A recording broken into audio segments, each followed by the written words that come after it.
Hello everyone, let's talk about Saudi Arabia's hidden city today. If you stood silent among the Nabatean tombs and monuments at Madain Saleh in Saudi Arabia, long after dusk you might hear a baby camel's faint keening for its mother.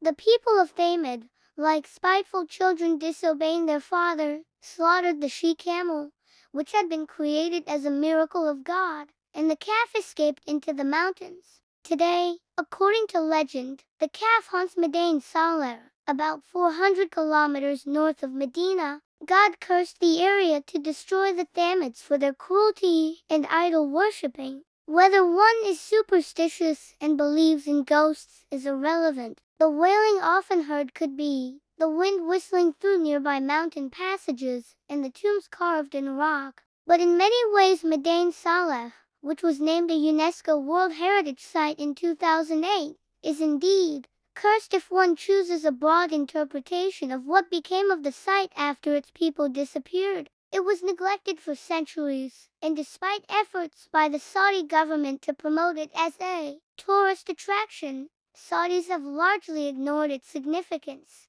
Madain Saleh is Saudi Arabia's preeminent pre-Islamic archaeological site dating to the Nabatean kingdom in the 1st century. The Thamud's presence is dated to at least 715 BC.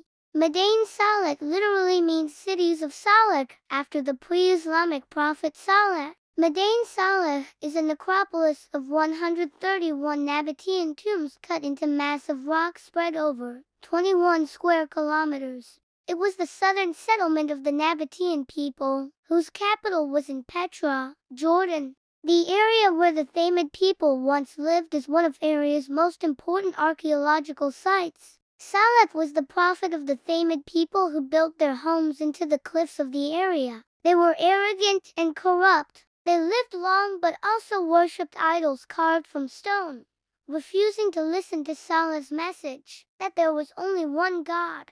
When villagers demanded a miracle to prove that an invisible God existed, Saleh obliged, and God created a pregnant she-camel rising out of a large rock and giving birth to a calf. The Thamud people were in awe of the miracle. A great stone tub was built and filled with milk from the she-camel. Saleh permitted the villagers to share water from a well with the camel by drinking from it on alternating days. But the villagers refused to allow the camel and her calf to drink from the well or to graze. The villagers killed the mother and the calf escaped. God ordered Saleh to leave the region and then shook the villagers' land with a massive earthquake and lightning. The disobedient villagers perished in the disaster. Today the area is the top Saudi Arabian tourist site for expatriates, drawing thousands of visitors each year. But to say that Saudis avoid the area due to superstitions ignores the generational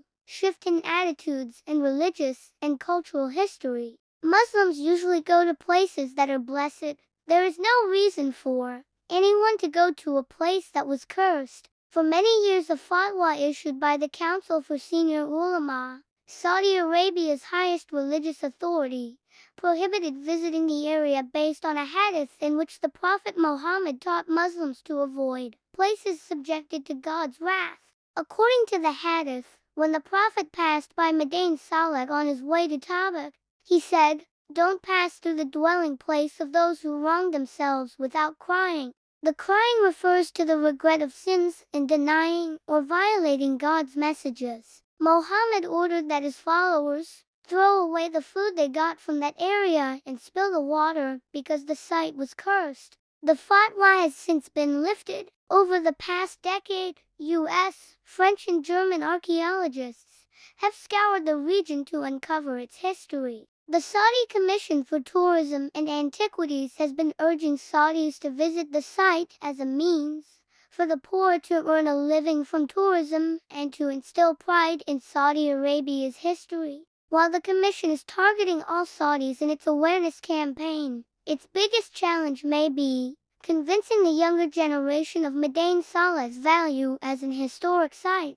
Some younger Saudis are not avoiding the area because it's cursed, but because decades of neglect have rendered its history meaningless to them. There are no rest stops, restaurants, or adequate accommodations in the immediate area. The Prophet's admonition not to drink or eat at the site is likely the reason why there are no conveniences. Last but not the least, don't forget to subscribe our channel for more informative videos like this one. That's all for today. See you in next video. Goodbye.